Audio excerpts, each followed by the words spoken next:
Salut à tous, là ce soir on voulait faire une petite mise au point là sur le drama qui est en train de se jouer entre fact-checkers, messieurs Azalbert et son sbire Idriss Aberkane.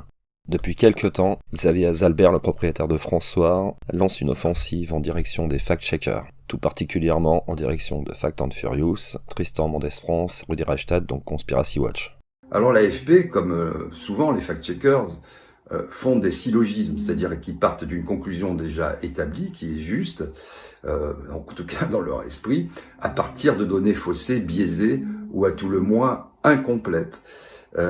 Et donc voilà, c'est là où c'est grave, puisque ça instaure finalement un ministère de la vérité. Pour ce faire, il peut compter sur l'aide de son ami Idriss Aberkane, l'hyper docteur, qui lui a des comptes à régler avec la tronche en biais, qui a bien mis en avant le fait que son CV est faussé et surgonflé. Donc notre ami Idriss, il a des comptes à régler. Autant profiter d'une tribune comme François, plus toute sa communauté, pour faire un retour de bâton à des gens comme la tronche en biais.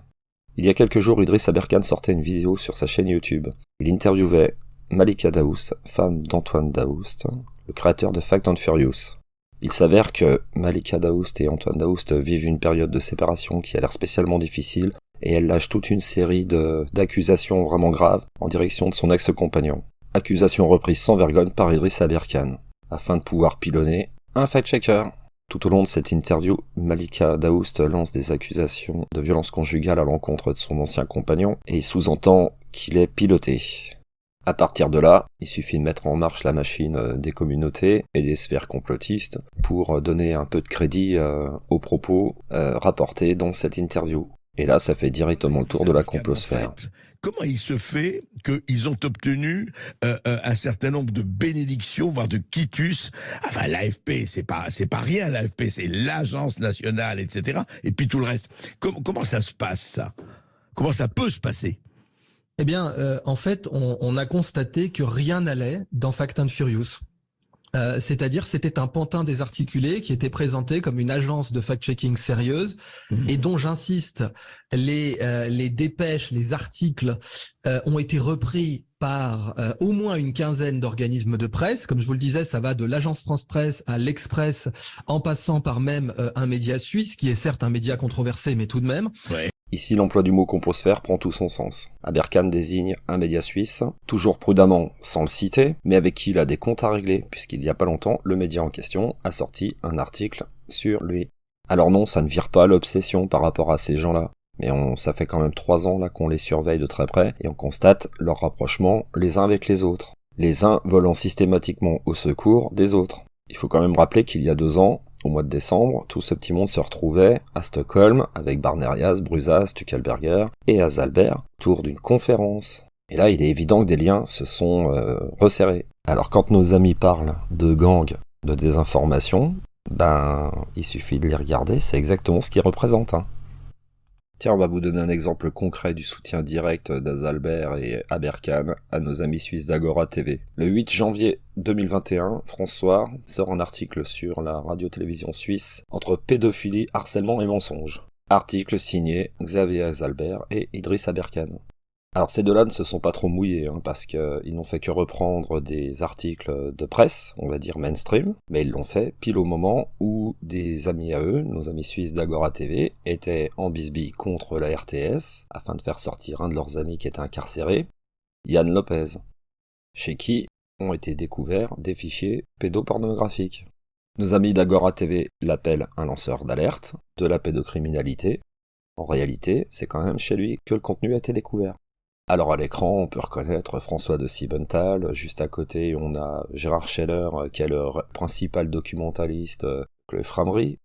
Donc on peut constater que l'article mentionne la banderole qui indique que la pédophilie est une longue tradition à la RTS.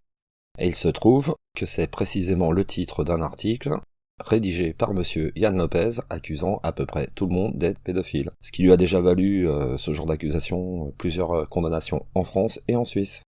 Donc voilà sur quoi s'appuient nos amis Idriss Aberkane et Azalbert pour faire un article. Mais bon, ils sont prudents parce qu'ils n'ont pas envie d'avoir des soucis judiciaires, donc ils ont quand même bien purgé le document. Mais la source, c'est celle-ci. Et c'est carrément pas reluisant du tout. Donc voici comment la complosphère se soutient. Dès qu'il y en a un qui a des soucis, le reste de la communauté vole à son secours. Il n'y a donc rien d'étonnant de voir nos amis Agora TV se joindre à cette guérilla contre les fact-checkers. Enfin, quand je dis Agora TV, c'est David Platek, précisément.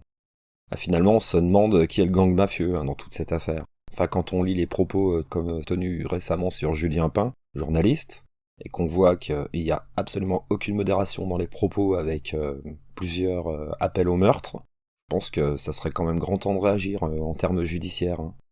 Même si ces derniers, nos amis d'Agora TV et leur sphère a déjà pas mal de petits soucis de ce côté-là.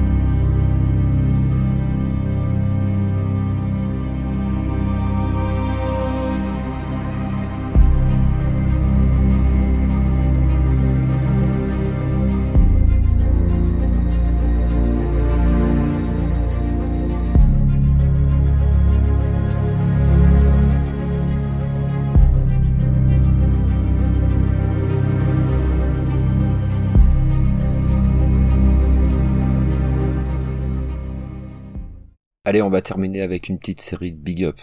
Un premier big up à Xavier Azalbert. Quand vous avez racheté votre canard, vous auriez été avisé d'aller faire un petit tour dans les archives. Parce que pendant que vos amis crient un Nuremberg 2, vous auriez pu lire les articles de Joseph Kessel quand il couvrait le vrai Nuremberg. Ensuite, on va faire un big up à la communauté qui suit Xavier Azalbert. Les gars, vous vous présentez tous comme des anti-systèmes et tout le tralala, mais regardez bien d'où vient ce type-là, Azalbert. C'est juste le propriétaire d'une quarantaine de sociétés, donc un anti-système qui vit sur le système, voilà, et qui crache bien dessus maintenant. Le deuxième big up, forcément, c'est Idriss Aberkane. Maintenant qu'Antoine Daoust a annoncé qu'il fermait tous ses comptes et qu'il y aurait des poursuites judiciaires, on aimerait bien savoir si tu seras là encore à utiliser une pauvre fan en détresse. Est-ce que tu vas lui apporter ton soutien, toi et Azalbert, quand elle se retrouvera dans le box face à son ex-mari? Moi, je pense plutôt que tu vas la traiter comme un citron que t'as suffisamment pressé. Et le dernier big up, forcément, c'est pour les fact-checkers. Comme on l'a dit, là, ça fait presque 3 ans qu'on se frotte à ces gens-là. On a accumulé quand même pas mal d'informations. Et des informations qu'on est capable de démontrer. On a interpellé régulièrement, on a alerté régulièrement, mais apparemment, nos infos n'intéressent personne.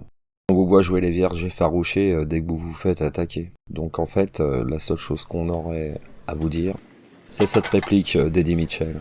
Je pense qu'elle est suffisamment parlante. Bon, maintenant, vous allez me dire ce qui vous amène vraiment. Ce que je vous ai dit, avoir des nouvelles. Ça suffit. Ma belle, pendant des années, à chaque fois que tu me voyais, tu me regardais avec l'air de dire que ma vie t'avait un goût. Et si ça vous est égal de vous faire traîner dans la boue, menacer, que des gens appellent au meurtre dans votre direction, grand bien vous fasse, les amis. Si les complotistes sont forts, c'est parce qu'ils font preuve d'une cohésion sans faille, alors que nous, on est en train de discuter de la couleur de notre uniforme pour aller éteindre l'incendie. Et bon courage à vous.